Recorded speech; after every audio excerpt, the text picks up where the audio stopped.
我今日想講嘅係一本科幻小說《Project Hail Mary》極限返航。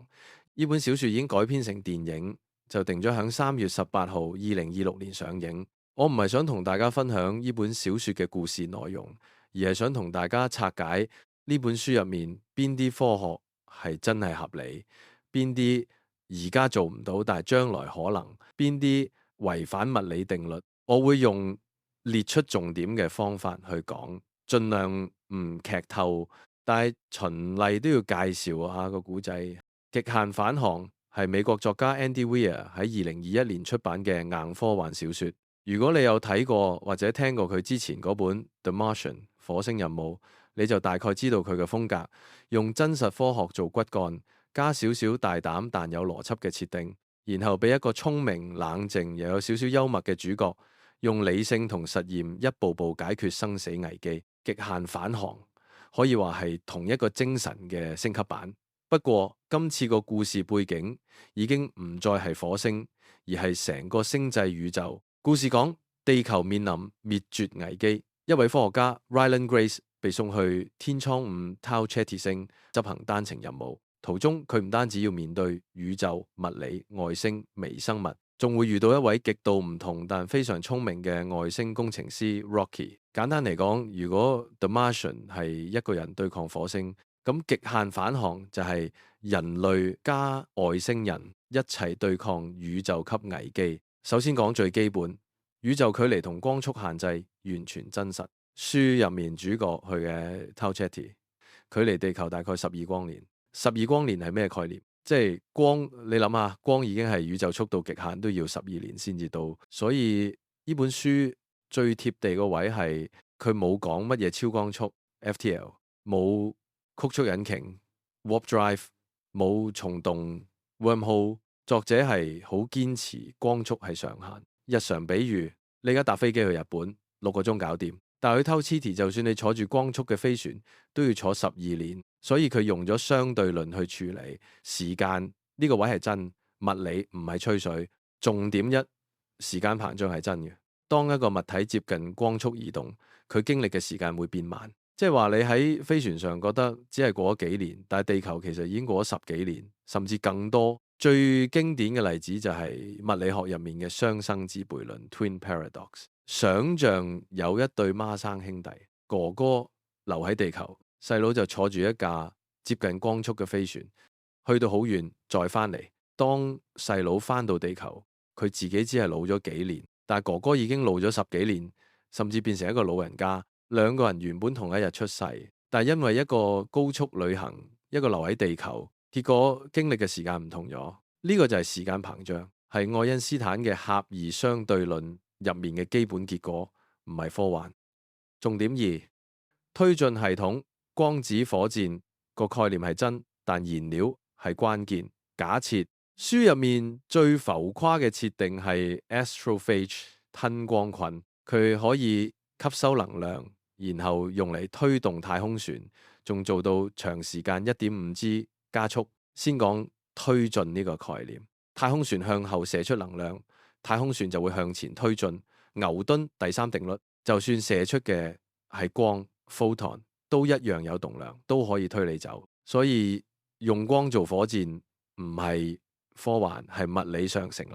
問題你要射出超級多光，先推得喐一艘船。好似你想用一個電筒推喐一架巴士，原理係得，但係現實你推唔喐。咁極限返航點解推得喐？因為 Astrophage 係超級燃料，能量密度誇張到接近反物質級數，所以呢部分要分2層。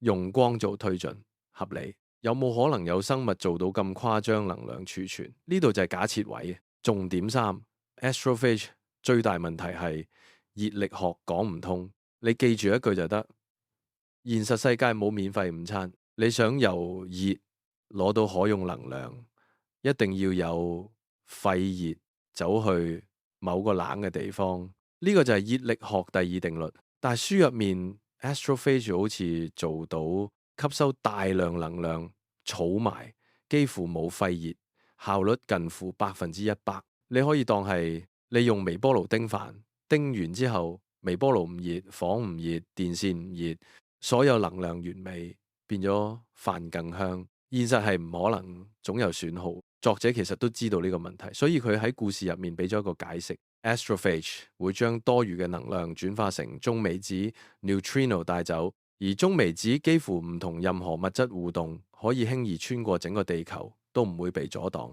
所以喺呢個設定入面，佢就等於一個幾乎完美嘅能量釋放渠道，可以將多餘能量帶嚟系統。但問題係現實，我哋根本冇能力困住或者儲存中微子，所以你可以咁定性。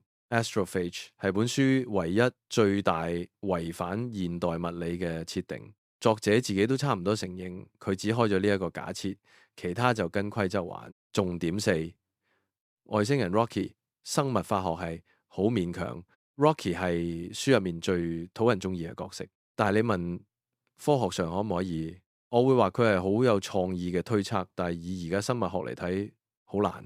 原因係 Rocky 嗰個世界高壓，主要係氨氣，溫度去到200度以上。問題一，蛋白質呢啲複雜分子高溫會散，你可以當係你蒸蛋，蛋白一熱就凝固變質。生命好多核心機械都係呢類分子，如果去到200度，正常都熟晒。問題二，用氨代替水做溶劑嘅生命，科學家其實有討論過，但通常係好凍好凍嘅環境先合理，例如 Titan 土衛六嗰啲，你又氨又超高溫，現代化學直覺就覺得唔係好啱。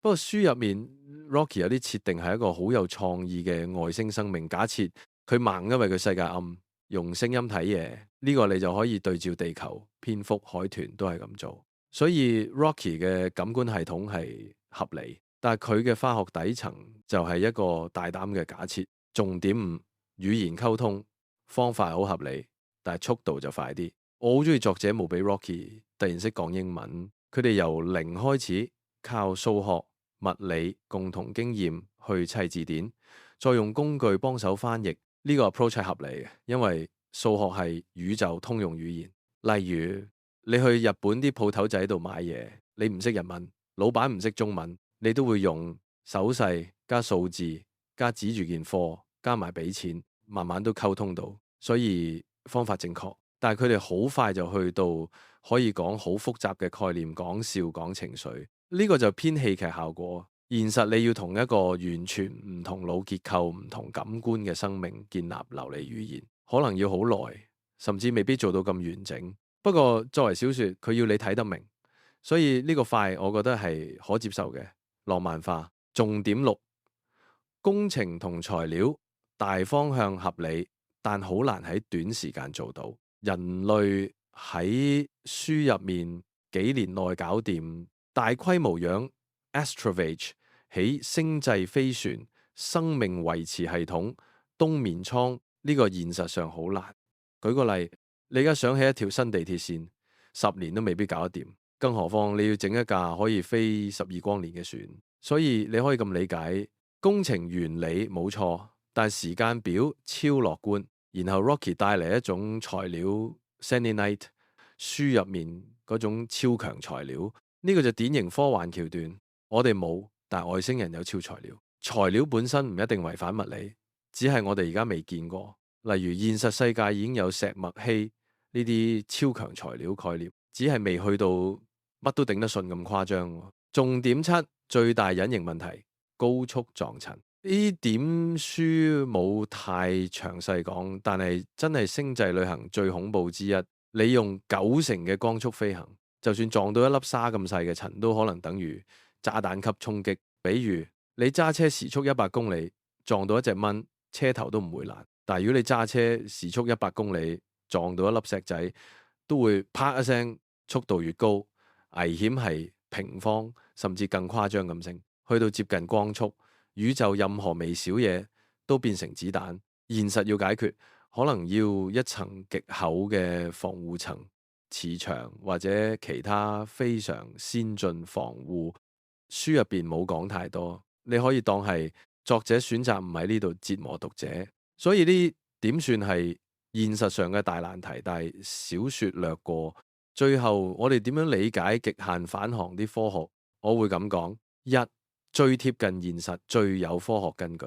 相對論、時間膨脹、星際距離、光速限制，呢啲係完全尊重現代物理，而可能將來做到，但而家好遠。光子推進概念、超材料、更先進生命維持同冬眠技術 （hibernation）。